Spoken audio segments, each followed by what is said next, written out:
رات کے 10 بجے ہیں۔ السلام علیکم، یہ ریڈیو پاکستان ہے۔ مجاہد خان سے خبریں سنیے۔ اہم خبروں کا خلاصہ۔ وزیر اعظم اور آذربائیجان کے صدر نے ٹیلی فون پر گفتگو کے دوران خطے میں امن کی بحالی پر زور دیا ہے۔ نائب وزیر اعظم اور ایران کے وزیر خارجہ نے ٹیلی فون پر گفتگو میں خطے کی بدلتی ہوئی صورتحال پر تبادلہ خیال کیا ہے۔ پاکستان نے اقوام متحدہ کی ساکھ مضبوط بنانے کے لیے جنرل اسمبلی کو فعال کرنے پر زور دیا ہے۔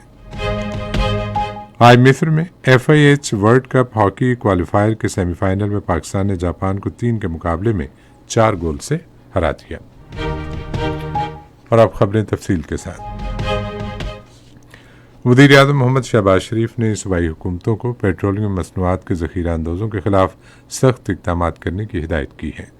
انہوں نے اسلام آباد میں پیٹرولیم مصنوعات سے متعلق اعلیٰ سطح کے اجلاس کی صدارت کرتے ہوئے کہا کہ مصنوعی قلت پیدا کرنے کے مذموم عمل میں ملوث پیٹرول پمپس کو فوری طور پر بند کر دیا جائے اور اوگرا کو چاہیے کہ ان کے لائسنس منسوخ کر کے ان کے خلاف قانونی کارروائی کا آغاز کریں۔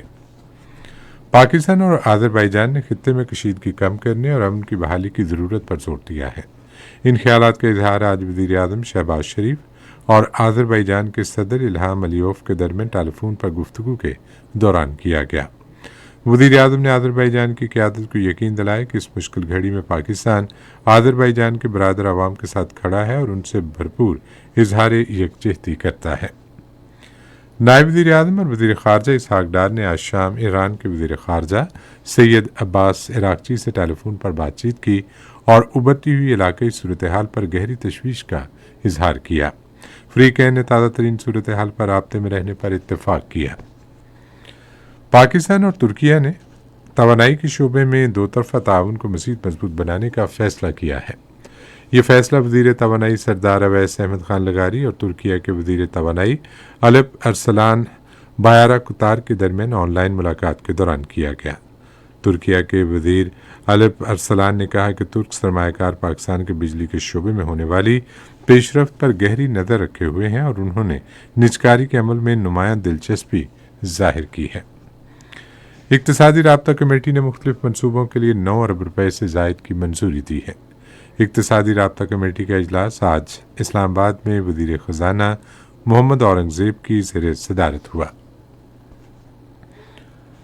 آپریشن غضب للحق کے دوران اب تک 527 افغان طالبان کارندے ہلاک جبکہ 755 سے زائد زخمی ہو چکے ہیں۔ وزیر اطلاعات و نشریات عطاءاللہ تارڑ کی جانب سے اپنے ایکس ہینڈل پر شیئر کی گئی تازہ معلومات کے مطابق 237 چوکیاں تباہ کر دی گئی ہیں جبکہ مزید 38 چوکیوں پر قبضہ کر کے انہیں ہماری سیکیورٹی فورسز نے تباہ کر دیا۔ پاکستان نے اقوام متحدہ کی ساکھ کو مضبوط بنانے کے لیے جنرل اسمبلی کی تجدید کو ناگزیر قرار دیا ہے۔ اقوام متحدہ میں پاکستان کے نائب مستقل مندوب عثمان جدون نے جنرل اسمبلی میں ایک موضوعاتی مباحثے سے خطاب کرتے ہوئے جمہوری کثیر جہتی فیصلہ سازی کو فروغ دینے، سیکرٹری جنرل کے انتخاب کے لیے زیادہ شفاف اور جامع لائحہ عمل اور جنرل اسمبلی کے صدر کے دفتر کے لیے مضبوط ادارہ جاتی حمایت پر زور دیا۔ سفیر نے کہا کہ سیکرٹری جنرل کا انتخاب اقوام متحدہ کے سب سے اہم فیصلوں میں شامل ہے کیونکہ سیکرٹری جنرل کی قیادت تنظیم کی ساکھ، افادیت اور اخلاقی اتھارٹی کو شکل دیتی ہے۔ انہوں نے کہا کہ پاکستان اس بات کی حمایت کرتا ہے کہ انتخابی عمل کے دوران جنرل اسمبلی کا کردار مضبوط اور رکن ممالک پر مبنی رہے۔ بھارت کے غیر قانونی زیر قبضہ جموں کشمیر میں بھارتی حکام نے امریکی اسرائیلی جارحیت اور مودی حکومت کی فضائی پالیسیوں کے خلاف احتجاج روکنے کے لیے سری نگر اور دیگر اضلاع میں مسلسل چھٹے روز بھی کرفیو جیسی پابندیاں برقرار رکھیں۔